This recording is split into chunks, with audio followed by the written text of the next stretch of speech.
I'm Captain Mike. I'd like to introduce you to the Nautilus Explorer.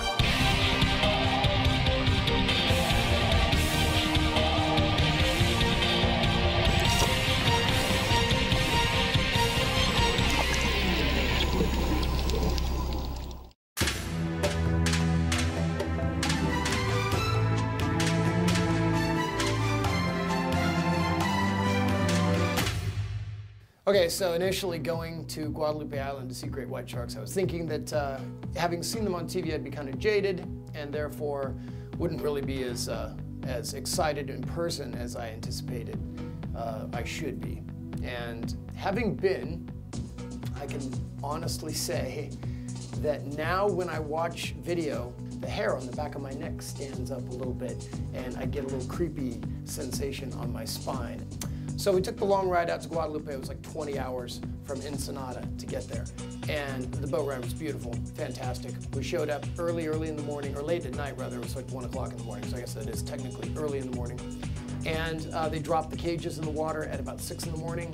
I hopped in, and there weren't really any sharks around at first. It was kind of just really blue water and lots of little mackerel cruising around really fast around the cages. Lots of mackerel, like thousands of mackerel. I'm sitting in the cage and minding my own business, and one of the other people in the cage kicks me in the back of the calf, which seems to be where everybody kicks everybody in the cage, or elbows you if they're close enough.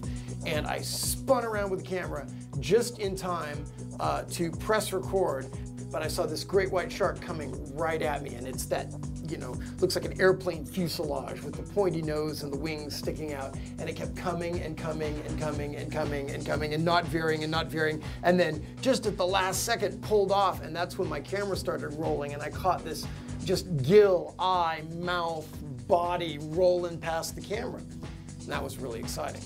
Some of the most amazing views of the trip were from that bottom cage where the sharks would come in and circle around and then move up toward the cages above. And you'd see these just gorgeous shots of these whites moving up toward the top cages where there were, you know, things for them to look at and other fish. And as they'd come up behind the boat, you'd see the cages silhouetted and the shark in between you and the cages, and the sense of scale of the size and power of these animals was just unbelievable, frankly.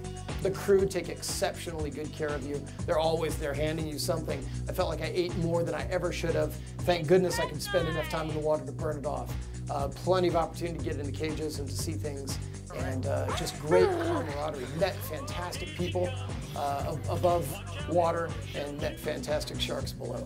The beauty of this kind of adventure is amazing in that I would totally do it again, and I'm a diver, I have thousands of dives. That's not it though. The thing about this experience is you don't have to have any experience at all. You can be a complete novice. One of my good friends brought his son, who's 7 years old, and gave him a quick once-over for the hookah system and showed him how to get down underwater, and he had a blast. I mean, not only did he love seeing the great white sharks, but he would literally bounce in the cages as though he were weightless, doing moonwalking and flipping around, and it was just an amazing experience for me to see this 7-year-old have the time of his life. So you don't have to know what you're doing, you don't have to have any previous experience, really, and to be able to be this, I mean, literally within touching distance of probably the most impressive animals in the ocean is a once in a lifetime. For me, I think it'll be a twice or a 3 or maybe a 4 times in a lifetime experience. The diving was just epic. I mean, seeing great whites 4 at a time, for heaven's sake, was just life-altering, really. I didn't think it would be, but the fact that there are still animals out there that are wild, that are cruising around, that cover thousands of miles of ocean uninhibited, and are apex predators is just mind-boggling. There is no question, I'm going back.